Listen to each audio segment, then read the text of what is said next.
নমস্কার সবাইকে, কেমন আছেন সবাই? নিশ্চয়ই ভালো আছেন, আমিও ভালো আছি। সবাইকে স্বাগত জানাচ্ছি বানানি কিচেনে। তো আজকে রান্না করবো এই যে মুগ ডাল। আমি কিছুটা মুগ ডাল নিয়েছি, রান্না করব। আজকে ডালটা রান্না করব আমি এই যে সজনা দিয়ে। তো ডাল কিন্তু সজনা দিয়ে খেতে খুবই ভালো লাগে, আমার তো ভীষণই ভালো লাগে। তো সজনা ডালের এই রেসিপি আপনারা দেখুন আমি কীভাবে রান্না করি, তো পুরোটা দেখুন, তাহলে বুঝতে পারবেন। তো এখন আমি এই যে ডালগুলো প্রথমে আমি 2-3 বার কিন্তু ধুয়ে নেব। ডালগুলো কিন্তু বেশি করেই ধুতে হয়, কারণ অনেকটা ময়লা থাকে। তো যাই হোক, আমি 2-3 বার ডালগুলো ধুয়ে নিলাম। আর এখন এই ডালগুলো আমি ভাজবো। তো সেই জন্য এখন আমি কড়াইটা বসিয়ে দেবো, চুলোটা জ্বালিয়ে। এই যে চুলোটা জ্বালিয়ে কড়াই বসিয়ে দিয়ে এখন তেল দিয়ে দেবো কড়াইতে। তো তেল দিয়ে দিলাম, আর তেলটা গরম হয়ে গেছে। এখন আমি ডালগুলো দিয়ে ভেজে নেব। ডালগুলো দিয়ে আমি ভালো করে একটু লাল লাল করে ভেজে নেব। আর এই ডাল কিন্তু একটু ভাজলে কিন্তু সেন্ট আর কি বেরোয়, তখন বুঝতে হবে ডালটা ভাজা হয়ে গেছে। আর তখন কিন্তু জল দিতে হবে। আমার ডালটা ভাজা হয়ে গেছে, এখন আমি দিয়ে দিলাম জল ডালটা সিদ্ধ করার জন্য। তো জলটা দিয়ে এখন আমি ঢেকে জাল করে নেব, ডালটা যতক্ষণ সিদ্ধ না হয়। তো আমি মাঝখানে কিন্তু একবারে যে ডালটা একটু এখন তিতে কুটে দিয়েছিলাম, দেওয়ার পরে আবার ঢেকে দিলাম। আর এখন ডালটা সিদ্ধ হয়ে গেছে, এখন ডালটা আমি হাতা দিয়ে এভাবে কিন্তু কেটে নেব। আর ভিডিও এই পর্যন্ত এসে যারা এখনও লাইক দেননি তাদের উদ্দেশ্যে বলছি, লাইক দিয়ে ভিডিও দেখেন। আমি আমার আগের যে ভিডিওটা বকুলের পকোড়া আমি দিয়েছিলাম, তো সেই ভিডিওটায় কিন্তু 9টা লাইক হয়েছিল, 14 জন কমেন্ট করেছিল।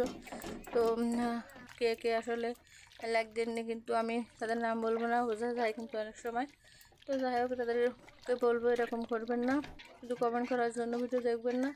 লাইক দিতে পারলে ভিডিও দেখবেন, না হলে দেখার দরকার নেই। আর আমি কিন্তু সবার ভিডিও লাইক দিয়েই দেখি। তো যাই হোক, আমি ডালটা যে ঘুষে দেওয়ার পরে এখন পরিমাণ মতো জল দিয়ে দিলাম, দিয়ে হাতা দিয়ে আমি একটু ভালো করে নেড়েছিলে। এখন এর ভিতরে আমি দিয়ে দেব কাঁচা জাল বাটা, একদম খুব সুন্দর করে বাটা না, একটু ছোটো করে। কাঁচা জালটা দেওয়ার পরে আমি দিয়ে দিলাম হলুদ,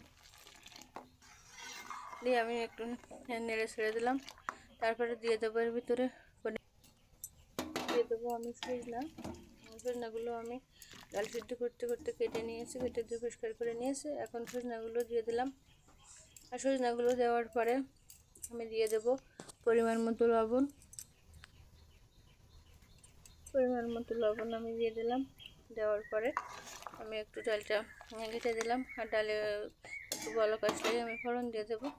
এই যে ডালে কিন্তু আমার বলক এসে গেছে। আমি এখন এই ডালটা বেশিক্ষণ জাল করবো না, ফোড়ন দিয়ে দেবো। আসলে ডাল কিন্তু ফোড়ন দেওয়ার পরে বেশি করে জাল দিতে হয়, প্রথমবার ফোড়ন বলক আসলে ডালে ফোড়ন দিতে হয়। তো আমি ডালটা নামিয়ে নিয়ে কড়াইটা দিয়ে বসিয়ে দিলাম, আর কড়াইতে আবারও তেল দিয়ে দিলাম। আর এখন জিরা আর তেজপাতা ফোড়ন দিয়ে দিলাম। আর এখন আমি ডালটা ঢেলে দিলাম কড়াইতে। তো দিয়ে এখন আমি ডালটা বেশ কিছুক্ষণ কিন্তু জাল করে নেব। আগেই বলেছি ফোড়নের পরে কিন্তু ডাল যত জাল করবেন খেতে তত ভালো লাগে, এই জন্য ফোড়ন দিয়ে বেশি সময় ধরে আর কি জাল করে নেবেন। আমি বেশ কিছুক্ষণ জাল করে নেওয়ার পরে এখন আমি ধনের গুঁড়ো দিয়ে দিলাম একটু। ধনের গুঁড়োটা দেওয়ার পরে আমি একটু আবার খুন্তি দিয়ে কেটে দিলাম। আর এখন কিন্তু আমার ডালটা প্রায় হয়ে এসেছে, আর বেশি বাকি নেই, দেখেই কিন্তু বোঝা যাচ্ছে ডালটা ঘন হয়ে গেছে। তো সবাইকে আবারও বলছি, ভিডিওর এই পর্যন্ত এসে যারা এখনও লাইক দেননি তারা লাইক দিয়ে ভিডিও দেখেন, শুধু কমেন্ট করবেন না, বারবার বলছি। আর আমি কিন্তু বেশ কিছুদিন ধরে ভিডিও দেওয়ার একটু সময় পাচ্ছি না। তো সবাইকে বলছি লাইক দিয়ে ভিডিও দেখবেন। আর আমরা সবার পাশে যদি না থাকি তাহলে কিন্তু এগোতে পারবো না।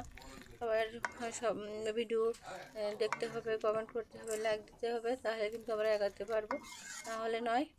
তো কিছু কিছু দিদিভাই আছে যারা কিন্তু নিয়মিত ভিডিও দেখে দিলেই, তো যাই হোক তাদের ভিডিও আমিও দেখি, সময় না পেলে সময় করে দেখতে হয়, তাদের ব্যবহার এত ভালো। তো যাই হোক, আমার ডালটা কিন্তু নামানো হয়ে গেছে, বেশ কিছুক্ষণ জাল করে দেখেন কত সুন্দর কালার হয়েছে।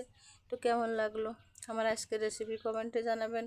আর ভালো লাগলে লাইক কমেন্ট শেয়ার করে দেবেন। আর নতুন যারা দেখছেন আমার চ্যানেলটিকে সাবস্ক্রাইব করে আমার পাশে থাকবেন।